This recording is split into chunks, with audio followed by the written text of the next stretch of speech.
ইতিহাস থেকে জানা এটা, যারাই অহংকার করবে আর অহংকারের মাধ্যমে জমিনের মধ্যে ফাসাদ সৃষ্টি করবে, ফিতনা সৃষ্টি করবে, আল্লাহ তাদেরকে ধ্বংস করে দিবেন। এমনভাবে ধ্বংস করবেন, এমনভাবে ধ্বংস করবেন, তার চিহ্নটাও খুঁজে পাওয়া যাবে না। আর কিছু পাপ এরকম আছে যে পাপের শাস্তি আল্লাহ দুনিয়াতে দিয়ে দেন। এর মধ্যে অহংকার আছে। এর মাঝে একটা আছে, কোনো আলেমের সাথে কেউ বেয়াদবি করলে, উলামায়ে কেরামের সাথে যদি বেয়াদবি করে। আল্লামা মামুনুল হককে চেয়েছিল নারী কেলেঙ্কারি করে তাকে অপমান করার জন্য, শেষে প্রমাণিত হয়েছে এটা তার স্ত্রী ছিল, তার বৈধ ছিল, কিন্তু যে এটা নিয়ে চেষ্টা করেছিল আল্লাহ তাকে সারা বিশ্বের জমিনে বেঈমানি করে দিয়েছে। ঠিক না বেঠি? আপনারা তো আলহামদুলিল্লাহর আওয়াজে ৩-৪ জন ছিল, মসজিদ ফাটাইছেন, এখন সবাই ভয় পাইতেছেন না সামনে বুলেট আসবে নাকি? এক নাম্বার শাইখুন জানি, ওই বৃদ্ধ মানুষ যে জিনা করে, বিয়া করেছো, বিবাহ করেছে, 2টা সন্তান আছে, 3টা সন্তান আছে, তারপরেও পরক্রিয়া করে, অন্যের স্ত্রীর সাথে তার ফোনালাপ চলে।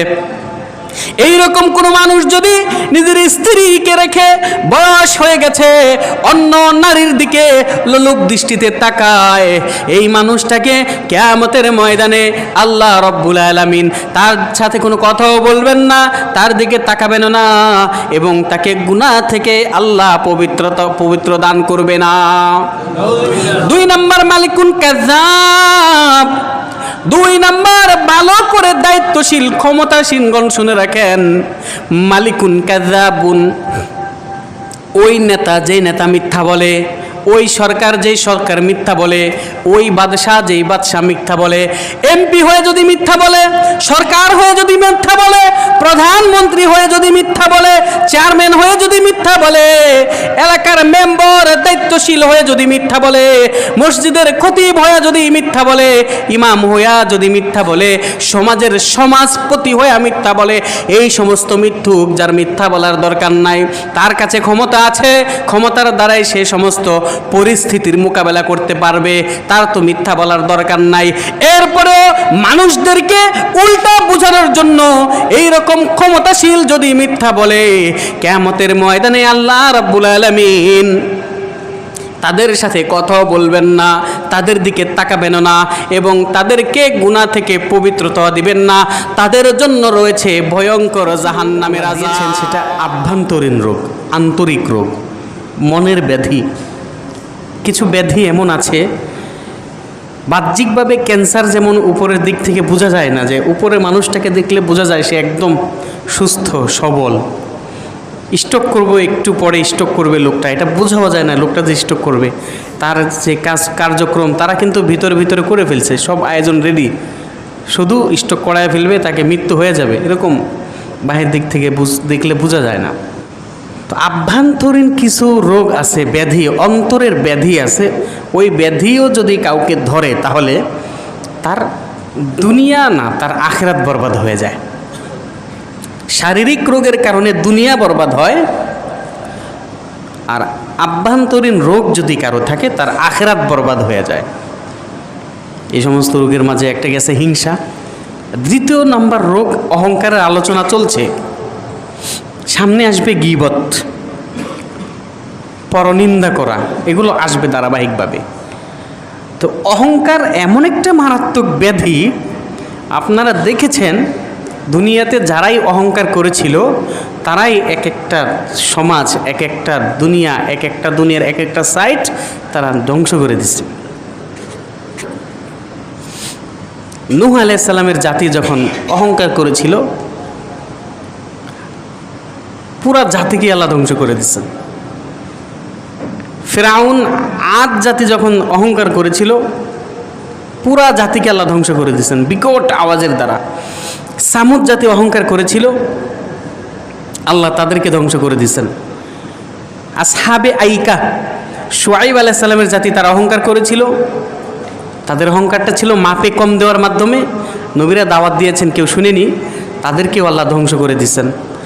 লূত আলাইহিস সালামের জাতি অহংকার করেছে, তাদের অহংকার ছিল পুরুষে অপকর্ম করার মাধ্যমে। নবী দাওয়াত দিয়েছেন, মানেনি, তোমার কথা কি শুনবে, আল্লাহ ওই পুরা কওমকে ধ্বংস করে দিয়েছেন।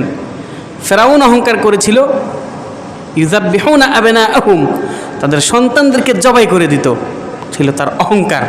হামসে বড়া কোই ডাঙ্গর নেই, আমার চেয়ে বড় কেউ নাই।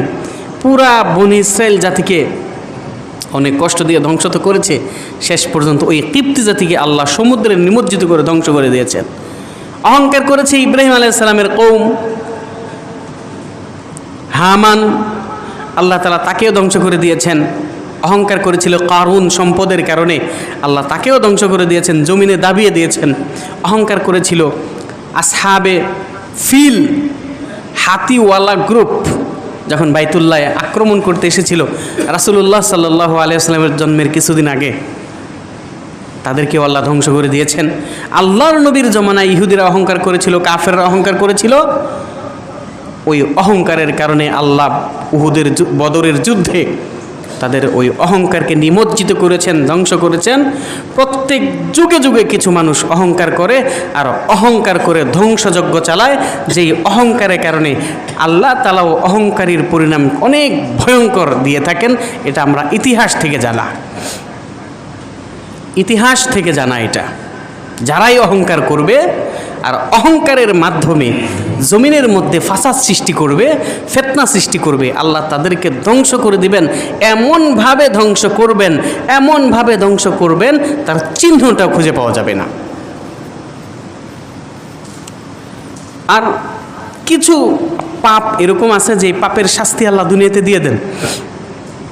এর মধ্যে অহংকার আছে। এর মাঝে একটা আছে, কোনো আলেমের সাথে কেউ বেয়াদবি করলে, উলামায়ে কেরামের সাথে যদি বেয়াদবি করে। আল্লামা মামুনুল হককে চেয়েছিল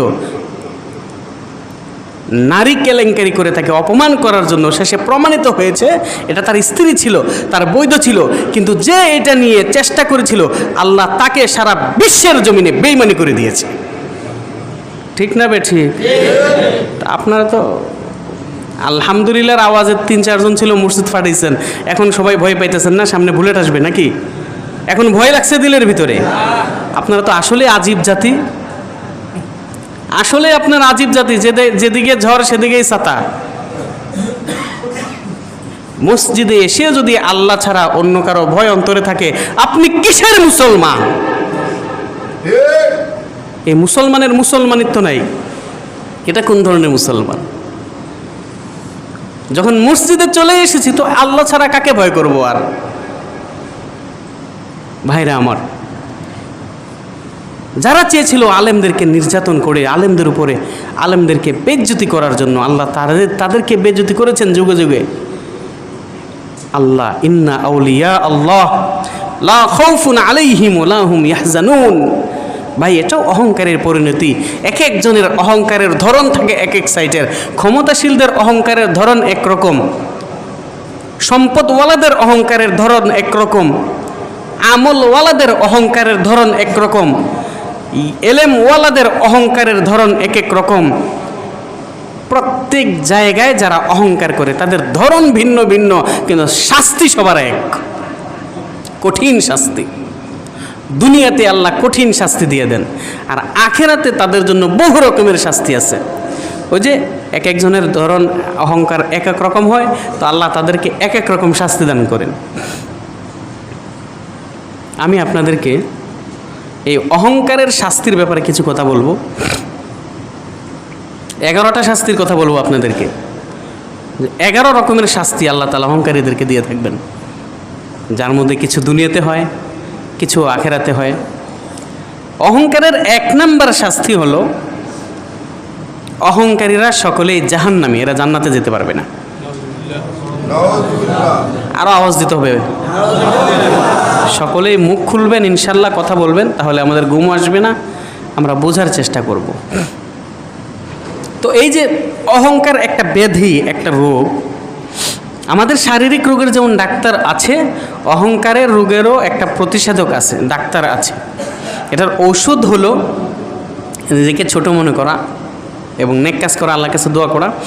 আর এইটা যেমন ডাক্তারের প্রেসক্রিপশন ছাড়া কাজ করে না অন্য ঔষধ, এই আভ্যন্তরীণ রোগের ঔষধও কাজ করবে আমরা যদি কোনো ডাক্তারের কাছে যাই।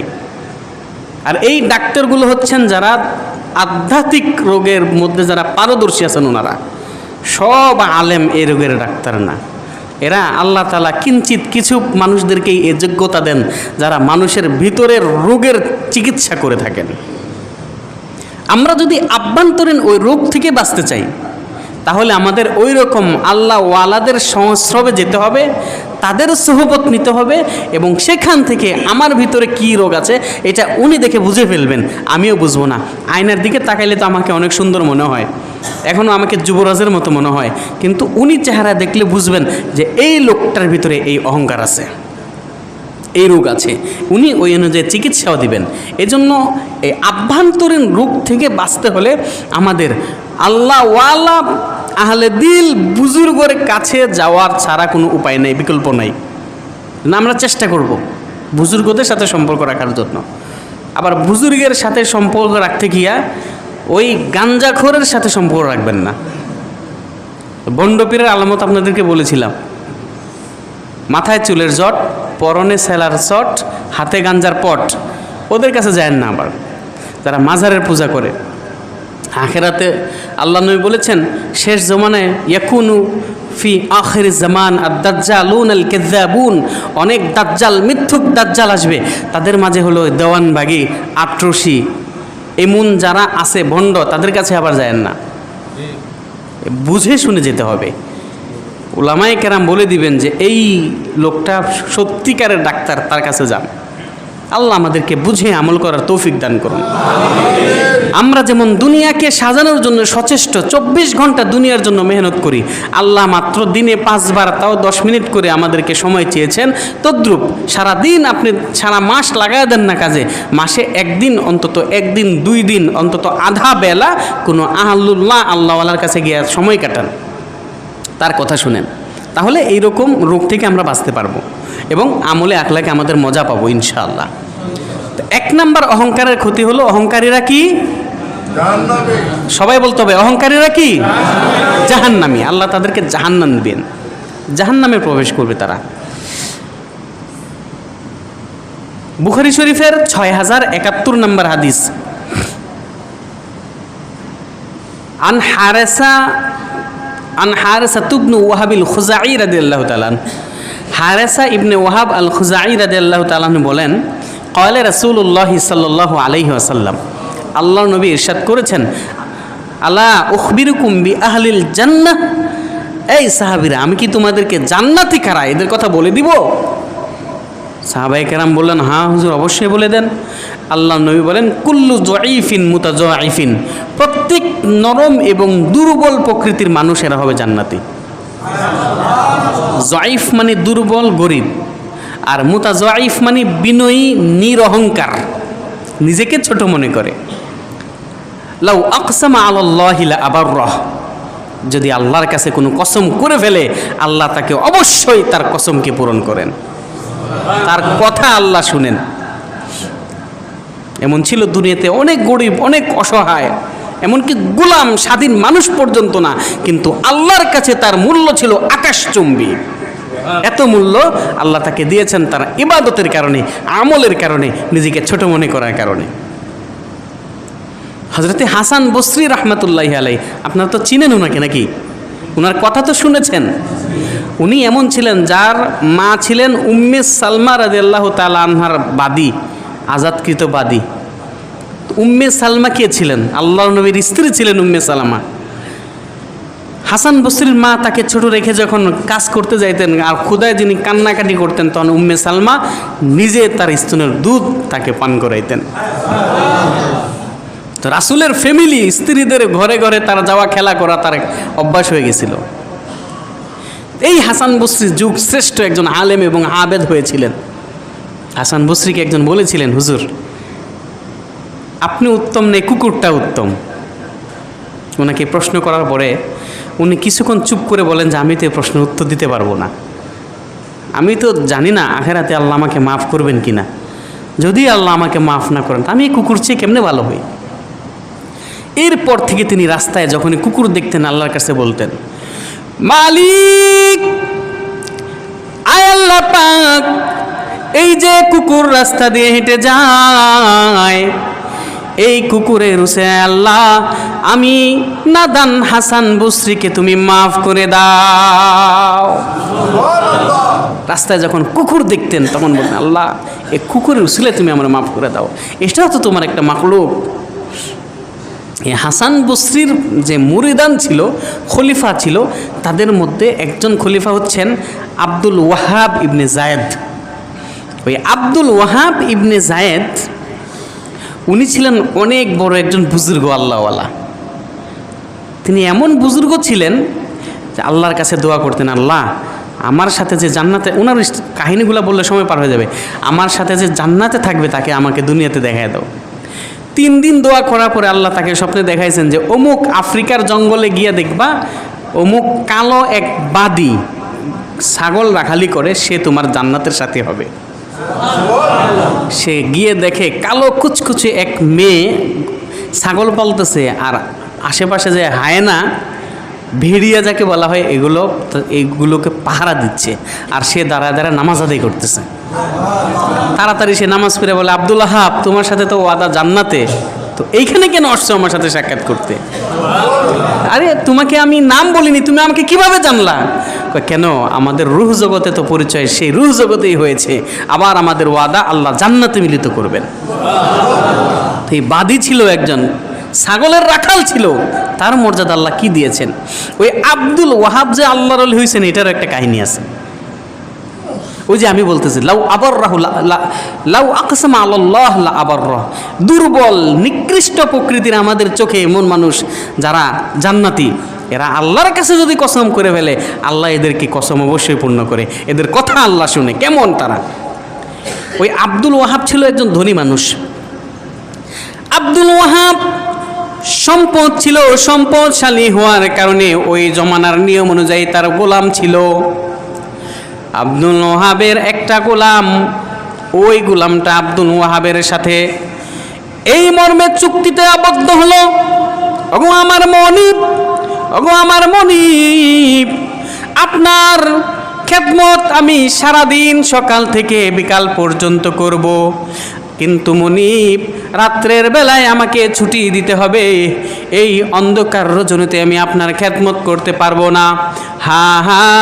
রাত্রে আমি আপনার খেদমত তো করবো না, এর বিনিময় হিসেবে প্রতি রাত্রে আপনাকে আমি 1 দিনার করে দিব।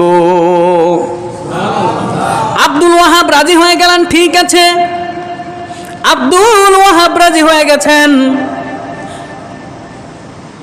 মাশায়েখে চিশতিয়া নামক একটা কিতাব আছে আল্লামা জাকারিয়া কান্দলবি রহমাতুল্লাহি আলাইহির, ওই কিতাবের মধ্যে তিনি ঘটনাটা উল্লেখ করেছেন।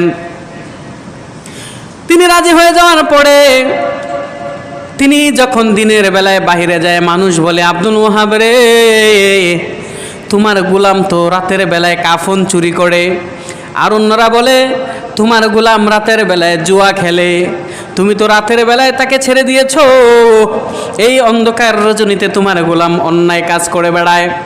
আব্দুল ওয়াহাব বলল, রাত্রির বেলায় আমি পাহারা দিব, আমার গোলাম প্রতিদিন রজনীতে কোথায় যায় এটা আমি অবশ্যই দেখব। একদিন রাত্রের বেলায় ওই গোলাম যখন দরজা খুলে ঘর থেকে বের হইল, আব্দুল ওয়াহাব রহমাতুল্লাহি আলাইহি তার সাথে বের হয়ে গেছে। আব্দুল ওয়াহাব গোলামের সাথে যাওয়ার পরে দেখে ওই গোলাম একটা গুরুস্থানের ভিতরে ঢুকেছে। গুরুস্থানের ভিতরে ঢুকে 2 রাকাত নামাজ আদায় করলো, নামাজে দাঁড়ায় গেছে। নামাজ আদায়ের পরে আল্লাহ রব্বুল আলামিনের কাছে দোয়া করে, মালিক মালিক আল্লাহ গো, আমি তো দিনের বেলায় আমার ছোট মালিকের খেদমত করি, রাতের বেলায় তুমি বড় মালিকের খেদমতে উপস্থিত হয়ে যাই। ওগো আমার বড় মালিক, আমার ছোট মালিকের 1 দিনার তো তাকে দিতে হবে, সেটা দিয়ে দাও। এই দোয়া করতে দেরি, তার হাতের মধ্যে স্বর্ণের 1টা টাকা আসতে দেরি না। তিনি অবাক হয়ে গেলেন, আরে আমার গোলাম এত ভালো কাজ করে, আর আমি তাকে সন্দেহ করলাম। তিনি মনে মনে ভাবলেন, না, এই গোলামকে আর আমি রাখবো না, তাকে আল্লাহর জন্য আজাদ করে দিব। তো গোলাম এখন চলে যাবে, সে পলায় গেছে, এখন ধরা খাবে, তো পলায়া গোলাম আগে গুরুস্থান থেকে বের হয়ে গেছে। তো তিনি ওইখানেই বসা ছিলেন। ঠিক আছে, সে আগে চলে যাক, আমি একটু আলো ফুটুক ভোরের, তারপরে আমি যাব।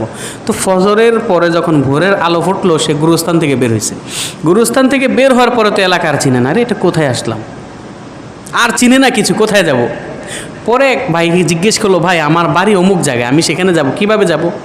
সে বলতেছে, আপনার ওই স্থান, এইখান থেকে ঘোড়া দিয়া যদি যান 3 বছরের দূরত্ব, ঘোড়া দিয়া যদি আপনি যান তাও 3 বছরের দূরত্ব। তো অবাক হয়ে গেল, এত দূরে আমি কিভাবে চলে আসলাম। পরে বলতেছে, আপনি কেমনে আসছেন? সে কাহিনী বললাম, এভাবে আসছেন। তো আপনাকে এখন রাত্রের জন্য অপেক্ষা করেন, ওই গোলাম যখন আবার আসবে আপনি তার পিছু পিছু আবার চললেন। তিনি নিরুপায় হয়ে অবস্থান করলেন গোরস্থানে।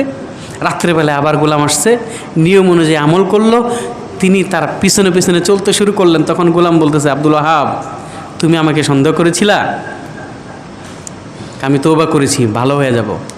তখন তিনি তার সাথে যখন গেলেন, কয়েক কদম হাঁটার পরে দেখেন তার বাড়িতে উপস্থিত হয়ে গেছে।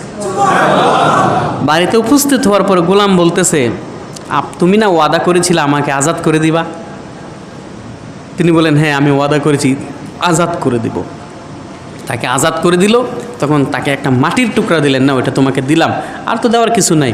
তিনি এটা নিলেন, নেওয়ার পরে দেখেন সকালবেলা আলোতে এটা অনেক দামি একটা পাথর, যেটা মূল্য অনেক বেশি।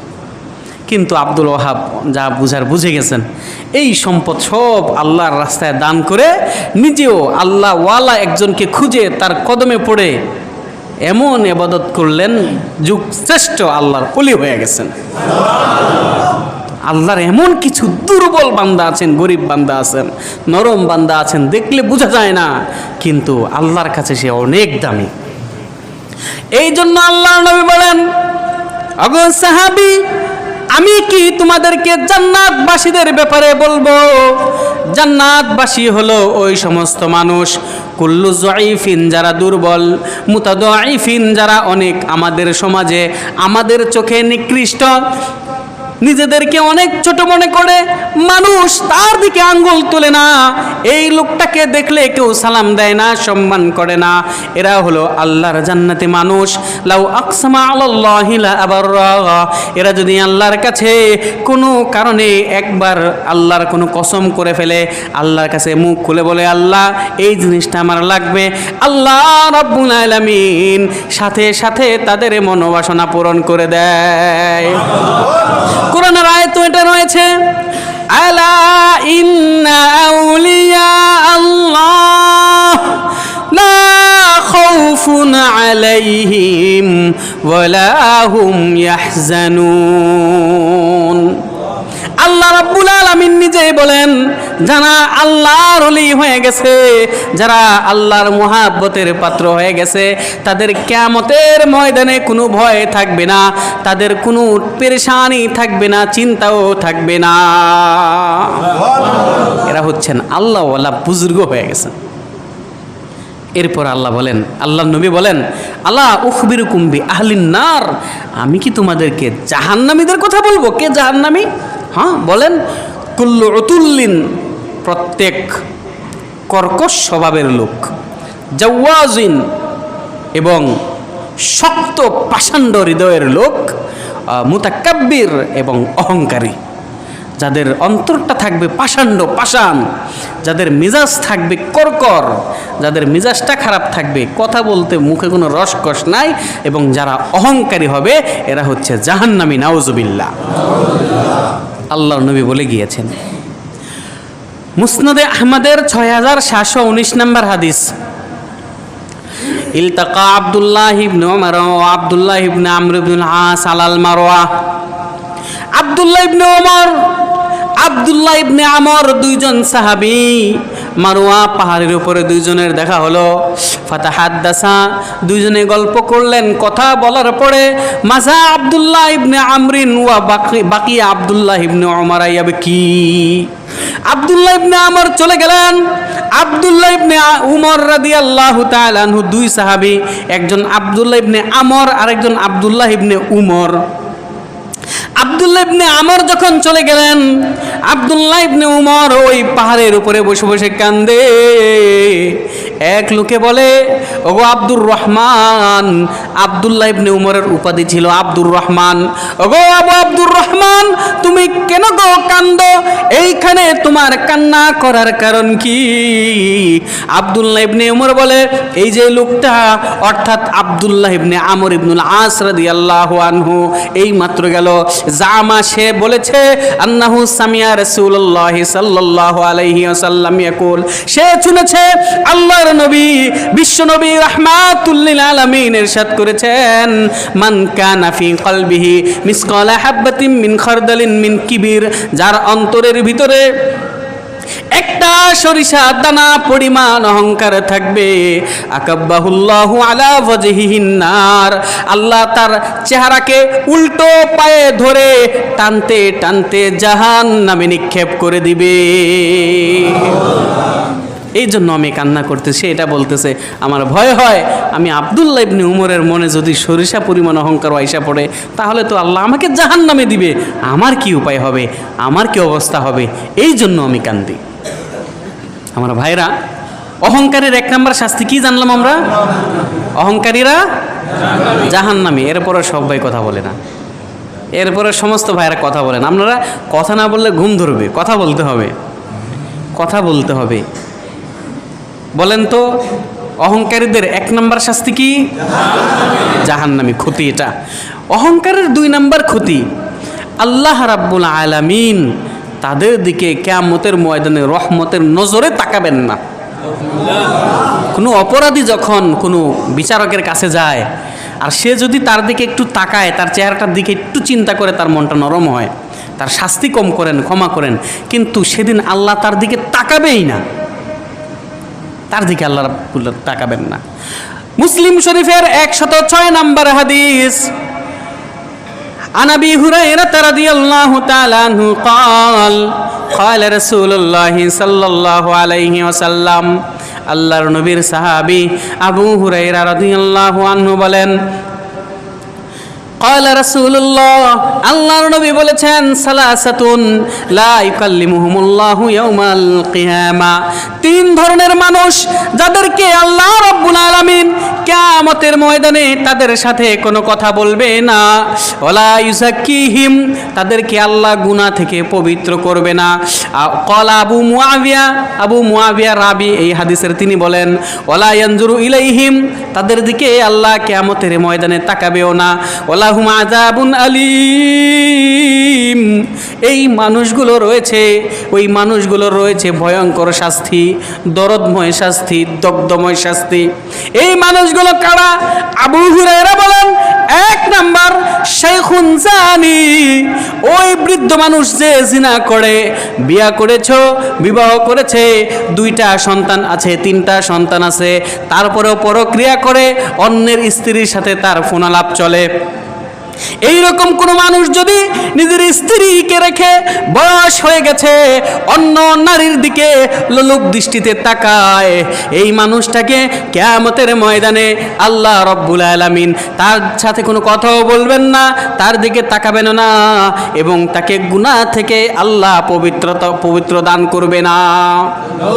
2 নম্বর মালিকুন কাযাব, 2 নম্বর ভালো করে দায়িত্বশীল ক্ষমতাসীনগণ শুনে রাখেন, মালিকুন কাযাবুন, ওই নেতা যেই নেতা মিথ্যা বলে, ওই সরকার যেই সরকার মিথ্যা বলে, ওই বাদশাহ যেই বাদশাহ মিথ্যা বলে, এমপি হয়ে যদি মিথ্যা বলে, সরকার হয়ে যদি মিথ্যা বলে, প্রধানমন্ত্রী হয়ে যদি মিথ্যা বলে, চেয়ারম্যান হয়ে যদি মিথ্যা বলে, এলাকার মেম্বার দায়িত্বশীল হয়ে যদি মিথ্যা বলে, মসজিদের খতিব হয়ে যদি মিথ্যা বলে, ইমাম হইয়া যদি মিথ্যা বলে, সমাজের সমাজপতি হয়ে মিথ্যা বলে, এই সমস্ত মিথ্যুক যার মিথ্যা বলার দরকার নাই, তার কাছে ক্ষমতা আছে, ক্ষমতার দ্বারাই সে সমস্ত পরিস্থিতির মোকাবেলা করতে পারবে, তার তো মিথ্যা বলার দরকার নাই। এরপরেও মানুষদেরকে উল্টা বোঝানোর জন্য এই রকম ক্ষমতাশীল যদি মিথ্যা বলে, কিয়ামতের ময়দানে আল্লাহ রাব্বুল আলামিন তাদের সাথে কথাও বলবেন না, তাদের দিকে তাকাবেন না, এবং তাদেরকে গুনাহ থেকে পবিত্রতা দিবেন না। তাদের জন্য রয়েছে ভয়ঙ্কর জাহান্নামের আযাব।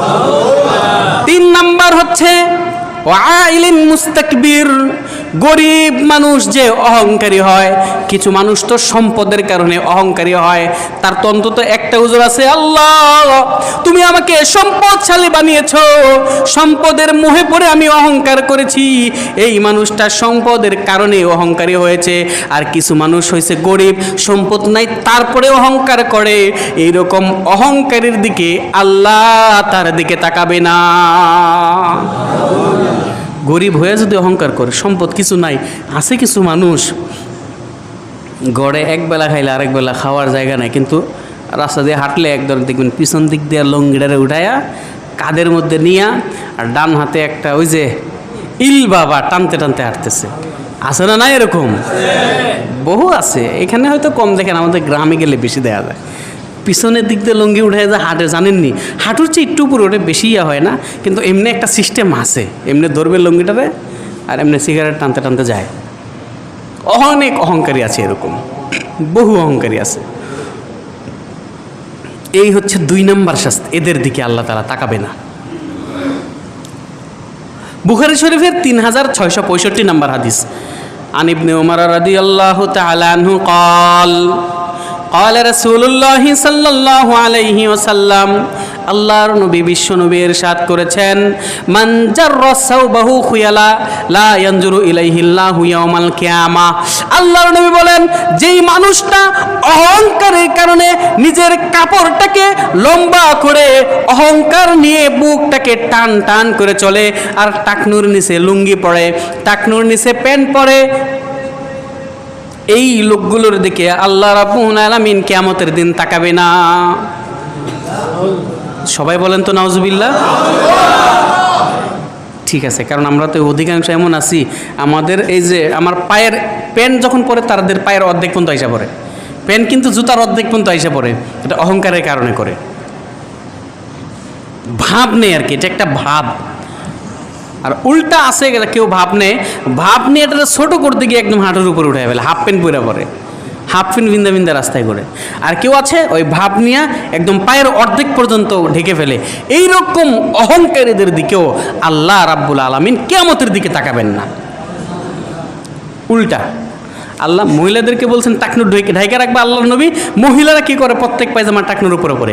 পুরুষদেরকে বলছেন যে টাকনুর উপরে কাপড় রাখবা, এরা টাকনু ঢাইকা রাখে। সম্পূর্ণ উল্টা হয়ে গেছে। আল্লাহর নবী এই সমস্ত টাকনুকে বলেছেন সেটা জাহান্নামে যাবে। বুখারীর রাওয়ায়াত, ওয়াইলুল লিল আকাবি মিনান নার, ওই সমস্ত টাকনু যেগুলো জাহান্নামে যাবে। যদিও ওযুর ক্ষেত্রে বলা হয়েছে, এটাও আছে জানা, টাকনুর নিচে জামা পরবে, লুঙ্গি পায়জামা পরবে, এরা জাহান্নামী, এরা অহংকারী। কিছু আছে খেয়াল থাকে না, লুঙ্গি নিচে নেমে যায়।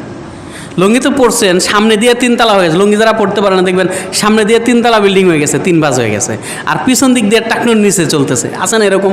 এরা বুঝে না, কিছু আছে এরা বুঝে না, না বুঝার কারণে লুঙ্গি নিচে নেমে যায়। আল্লাহ নবী বলেন না, এদের গুনাহ হবে না। আবু বকর বলেন, ইয়া রাসূলুল্লাহ, ইন্না আহাদা শিক্কাই সাওবি ইয়াজুরু ওয়া ইন্নি ও ইল্লা আন আতাআদা যালিকা মিনহু। ইয়া রাসূলুল্লাহ, আমারও তো মাঝে মধ্যে লুঙ্গি নিচে চলে যায়, কিন্তু আমি চেষ্টা করে রাখতে, আমি তো রাখতে পারি না। আল্লাহ নবী বলেন, আবু বকর, ইন্নাকা লাম তাসনাউ যালিকা খুয়ালা, তুমি তো এটা অহংকারের কারণে করো না, তোমার এটা বেখেয়ালির কারণে হয়, এজন্য তুমি তাদের অন্তর্ভুক্ত হবে না। এই জন্য এখান থেকে আমরা বুঝতে পারলাম, যাদের বেখেয়ালিতে যদি এরকম হয়ে যায় এবং খেয়াল হলে ঠিক করে নেয়, তারা এই কাতারের অপরাধীর মধ্যে শামিল হবে না। তাই বলে একদম বেয়াখালি করে পেন দেখলে এখন তো হুজুরের উত্তর দেওয়ার সুযোগ আছে, হুজুর এটা আমার বেয়াখালি হয়ে গেছে, বেয়াখালি রাখার কোনো সুযোগ নাই, নিচে পেন কেটে ফেলবেন। যেহেতু তারা এরকম বড় করে বানায়, ইহুদিদের পরামর্শক্রমে ইহুদিদের থেকে চলে আসছে, আপনি এনে এটাকে কেটে তারপরে টাকনোর উপর উঠায় পরিধান করবেন। পারবো তো ইনশাআল্লাহ? আজকে থেকে কে কে টাকনোর নিচে পেন পরবেন দেখেন তো, হাত তুলে। হুজুগে বাঙালি বুঝা হাত তুলেন। আমি বলছি কে কে টাকনুর নিচে প্যান্ট পরবেন, সে হাত উঠাইতে, কথা বুঝতে হবে আগে। এবার বলেন, আজ থেকে কে কে টাকনুর নিচে প্যান্ট পরবো না ইনশাআল্লাহ? আল্লাহ আমাদের সকলকে কবুল করে নেন, আমিন। যারা টাকনুর নিচে কাপড় পরে তারাও অহংকারী, আল্লাহ তাদের দিকে তাকাবে না। গেল অহংকারের 2 নাম্বার ক্ষতি। 3 নাম্বার অহংকারের ক্ষতি, কিয়ামতের ময়দানে আল্লাহ তাআলা সমস্ত আসমানগুলোকে পেঁচায়া তারা ডান হাতে নেবেন। সাত জমিনকে পেঁচে তার বাম হাতে নেবেন, এভাবে নেওয়ার পরে চিৎকার করে দিবেন, আনা মালিক আইনাল মুতাকাব্বিরুন আইনাল মুতাজাব্বিরুন, আমি একমাত্র অধিপতি, আমি মালিক, কোথায় দুনিয়ার অহংকারীরা, কোথায় ক্ষমতাশীল যারা দাম্ভিক ছিল দুনিয়াতে, এরা কোথায়, আমি একমাত্র ক্ষমতার অধিকারী। এটা বলবেন আল্লাহ কিয়ামতের ময়দানে। মুসলিম শরীফের 2777 নম্বর হাদিস, আন ইবনে উমর রাদিয়াল্লাহু তাআলা আনহু, ইবনে উমর রাদিয়াল্লাহু তাআলা আনহু বলেন, ইয়াতবিল্লাহুস সামাওয়াত, আল্লাহ রাব্বুল আলামিন সাত আসমানকে পেঁচায় ফেলবেন, ভাঁজ করে ফেলবেন। সুম্মা ইয়াখুযুহুন্না বিয়াদিহি লুমনা, এরপরে আল্লাহ এটাকে ডান হাতে নেবেন, নেওয়ার পরে বলবেন, আনাল মালিক, আমি হচ্ছি বাদশাহ, আইনাল মুতাজাব্বিরিন, কোথায় দুনিয়ার ক্ষমতাশীলরা, আইনাল মুতাকাব্বিরিন, দুনিয়ার অহংকারীরা কোথায়। আবার আল্লাহ রাব্বুল আলামিন ইয়াতবিল আরদিনা ফায়াখুযুহু বিশিমালিহি, জমিনটাকে আবার ভাঁজ করে ফেলবেন, বাম হাতের মধ্যে জমিনটাকে নেবেন, নিয়ে ডাক দেবেন, আনাল মালিক, আমি একমাত্র অধিপতি, আইনাল মুতাজাব্বিরিন, কোথায় দুনিয়ার দাম্ভিকেরা যারা দাম্ভিকতার কারণে জুলুম করতো, আইনাল মুতাকাব্বিরিন, দুনিয়ার অহংকারীরা কোথায়, আসো দেখি আমার কাছে। এইভাবে অহংকারীদেরকে আল্লাহ ডাকবে, আসো, কোথায় অহংকারীরা, তোমাদের এত পাওয়ার। 4 নাম্বার অহংকারের ক্ষতি হলো, আমরা কিয়ামতের ময়দানে যত বড় গুনাহগারী হই না কেন, আল্লাহর নবী যদি আমাদের জন্য সুপারিশ করেন তাহলে অনেক বড় চান্স আমরা বেঁচে যাব। কথা ঠিক না ভাই? ঠিক। যদি কোনোভাবে নবী আমাদের জন্য সুপারিশ করেন তাহলে বাঁচার রাস্তা হয়ে যাবে। নবী কার জন্য সুপারিশ করবেন? যাকে দেখা যায় সে কাছে তার জন্য, নাকি যাকে দেখা যায় না অনেক দূরে তার জন্য? বলেন তো, নবী কার জন্য সুপারিশ করবেন? যাকে দেখা যায় যে নবীর কাছে থাকবেন তার জন্য সুপারিশ করবে। যারা আমি দেখি না, যে আমার থেকে অনেক দূরে, তার জন্য সুপারিশ করা যাবে? করা যাবে না। তো অহংকার ব্যক্তিদের 4 নাম্বার ক্ষতি হলো, এরা কিয়ামতের ময়দানে নবী থেকে অনেক দূরে অবস্থান করবে। নাউজুবিল্লাহ বলবেন না? এরা কিয়ামতের ময়দানে নবী থেকে অনেক দূরে থাকবে। তিরমিজি শরীফের 2018 নম্বর হাদিস, আল্লাহর নবী বিশ্ব নবী রাহমাতুল লিল আলামিন ইরশাদ করেছেন, আল্লাহর নবী বলেন, ইন্না আহাব্বাকুম ইলাইয়া, তোমাদের মাঝে সবচেয়ে আমি নবীর কাছে প্রিয়, ওয়া আকরাবিকুম মিন্নি মাজলিসান ইয়াউমাল কিয়ামাহ, আর আমি নবীর কাছে তোমরা অবস্থান করবে কিয়ামতের ময়দানে, আহাসিনাকুম আখলাকা, যেই লোকটার চরিত্র, যেই লোকটার ব্যবহার, যেই লোকটার চরিত্র এবং তার ব্যবহার হবে অনেক সুন্দর, উত্তম, সব সময় ভালো ব্যবহার করে, উত্তম ব্যবহার করে, এমন মানুষগুলো কিয়ামতের ময়দানে আল্লাহর নবীর কাছে থাকবে। ওয়া ইন্না আবাদাকুম মিন্নি, তোমাদের মাঝে আমি নবীর প্রতি সবচেয়ে নিকৃষ্ট, এবং আমার থেকে অনেক দূরে যারা অবস্থান করবে, কুল্লু আসারসারুন, যারা হচ্ছে বাচাল প্রকৃতির লোক, খুব বেশি কথা বলে, খালি বক বক করতেই থাকে, ওয়াল মুতাফাইহিকুন, এবং চিন্তা ছাড়া খালি কথা বলতেই থাকে, কারো ব্যাপারে না জেনেই খালি বাজে মন্তব্য করতে থাকে।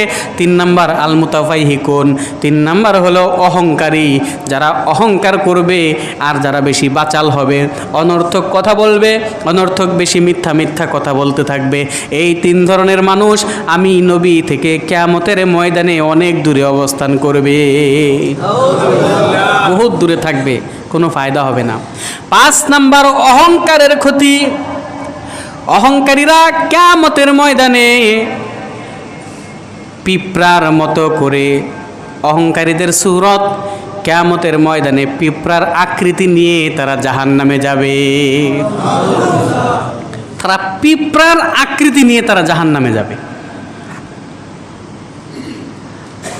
সুনানে ইবনে মাজার 4176 নম্বর হাদিস, হযরতে জাবের রাদিয়াল্লাহু তাআলা আনহু বলেন, قال رسول الله صلى الله عليه وسلم يحشر المتكبرين والمتجبرين يوم القيامة أمثال سور الذر مثل الرجال يغشاهم الذل من كل مكان। আল্লাহর নবী বলেন, আমার উম্মত কিয়ামতের ময়দানে যারা অহংকারী থাকবে তাদেরকে পিঁপড়ার মতো ছোট ছোট মানুষ করে হাসরের ময়দানে একত্রিত করা হবে। চতুর্দিক থেকে তাদের লাঞ্ছনা ঘিরে ধরবে।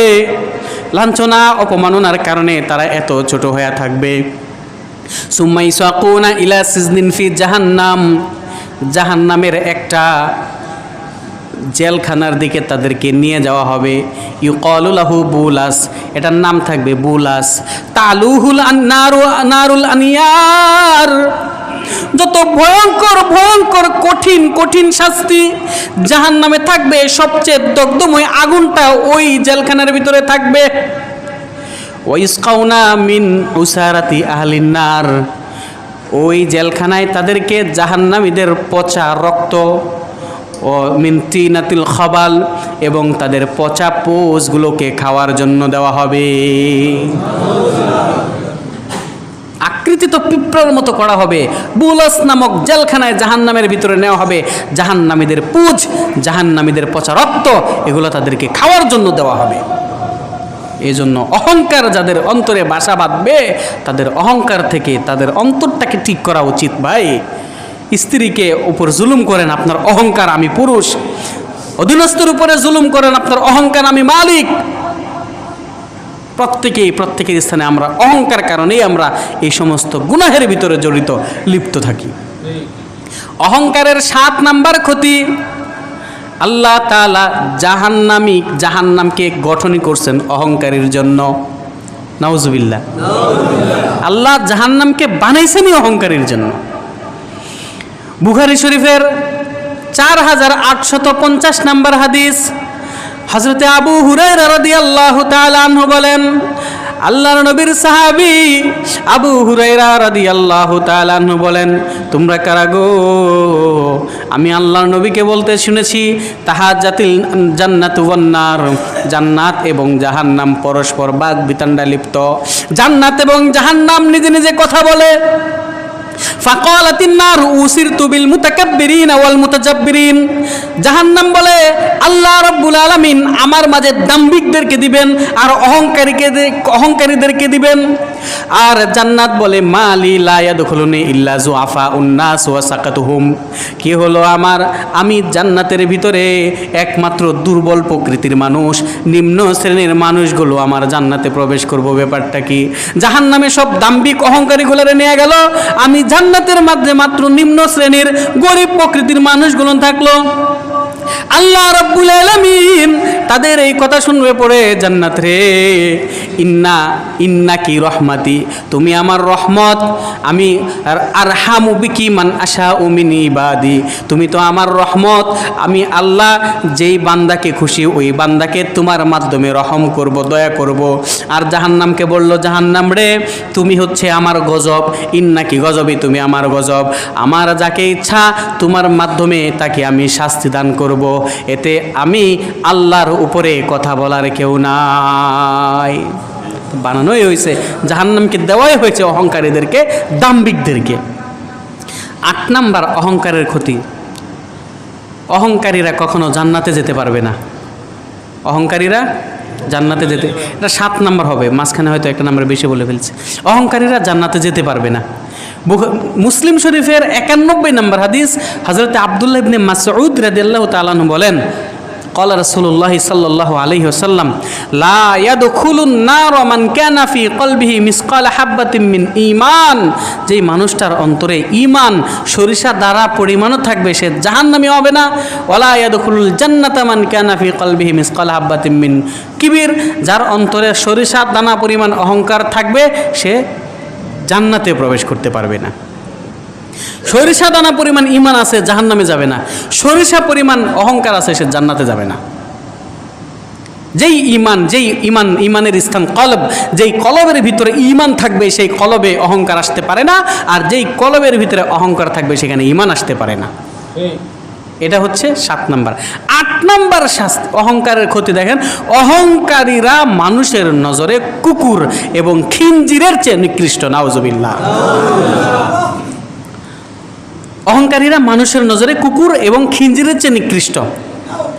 তিরমিজি শরীফের 2492 নম্বর হাদিস, আন আবি সাঈদিন রাদিয়াল্লাহু তাআলা আনহু قال আবু সাঈদ খুদরি রাদিয়াল্লাহু তাআলা আনহু বলেন, মান তাওয়াদা লিল্লাহি দারাজা, যেই ব্যক্তি আল্লাহর জন্য এক স্তর নিজেকে ছোট করে ফেললো, নিজেকে গুছায় ফেললো, রাফা আল্লাহু বিহি দারাজা, আল্লাহ তার একটা মর্যাদা বাড়ায় দিবে।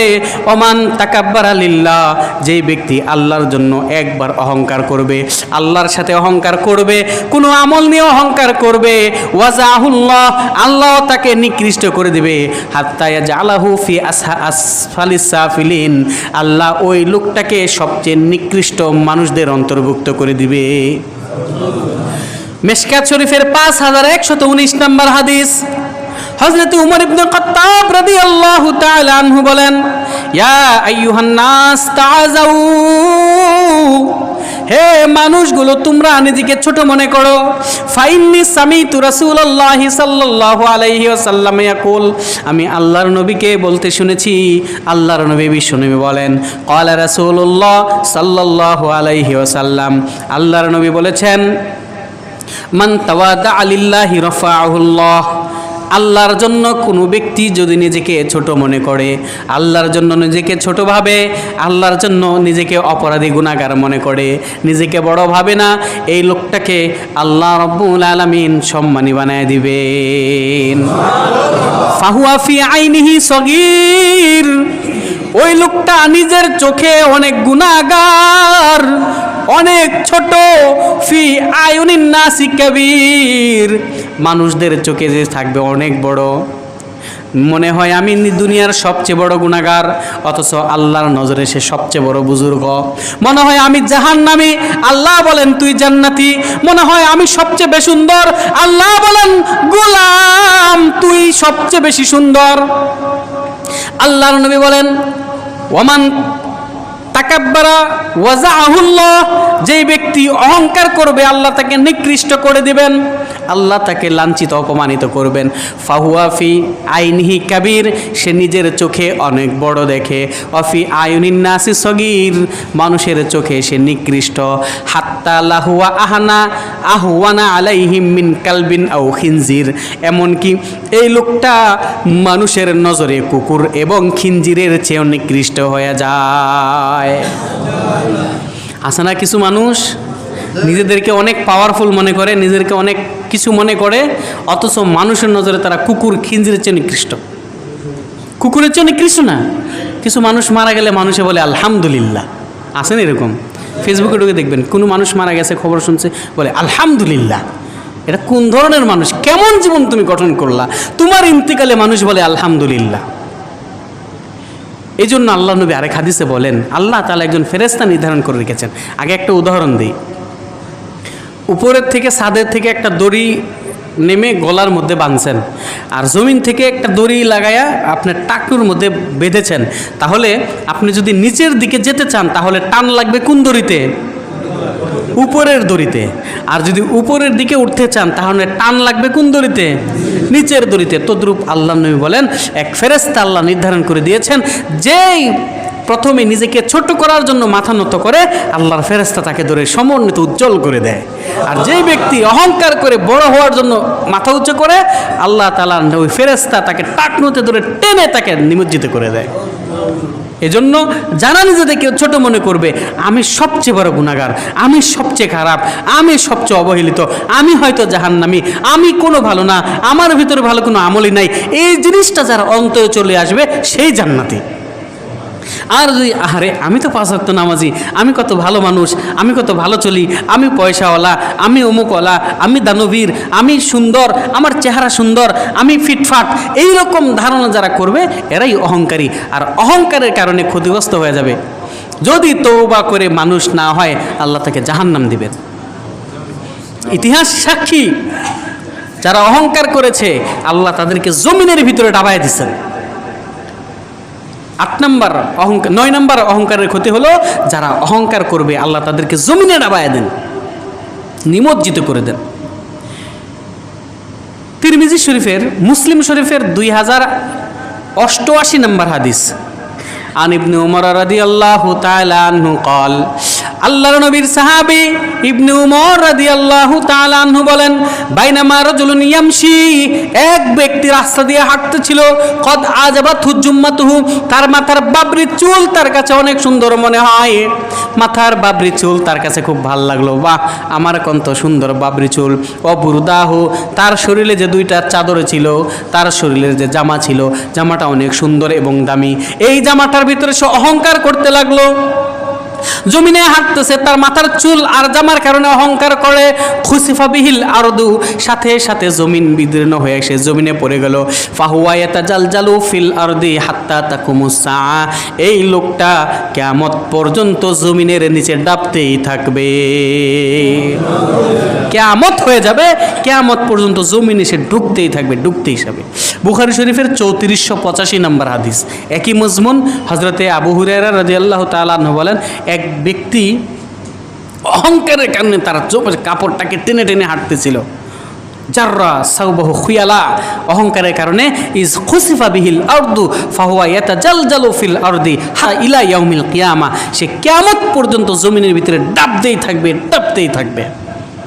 ওটা কে ছিল? কারুন অহংকার করেছিল, সে আজ পর্যন্ত জমিনের দিকে যাচ্ছেই, যাবে, যেতেই থাকবে। এজন্য অহংকার খুব বড় ভয়ঙ্কর জিনিস। আমাদেরকে আল্লাহ জমিনে ডাবিয়ে দেন না, আমাদেরকে আল্লাহ সমূলে ধ্বংস করেন না মহানবীর দোয়ার কারণে। এটা ভাইবেন না যে আমাদের অহংকার তো এত বড় অহংকার না, নাহলে তো আমিও জমিনে ঢাপতাম। আরে ভাই, আপনার অহংকার কারুনের চেয়েও বড় হয়ে গেছে, আপনার অহংকার ফেরাউনের মতো হয়ে গেছে, কওমে সামুদ কওমে আদের মতো অহংকার হয়ে গেছে। কিন্তু আল্লাহ কেন আমাদেরকে নিমজ্জিত করেন না? কারণ আল্লাহ নবীতে দোয়া করছেন, আল্লাহ আমি যদি দুনিয়া থেকে চলে যাই, তুমি নি আগের উম্মতের মতো আমার উম্মতের সমূলে ধ্বংস করে দাও। আল্লাহ বললেন, না না মুহাম্মদ, আপনি যতদিন আছেন, আপনার কিয়ামত পর্যন্ত আপনার উসিলায় আপনার উম্মতকে আমি আল্লাহ সমূলে ধ্বংস করব না।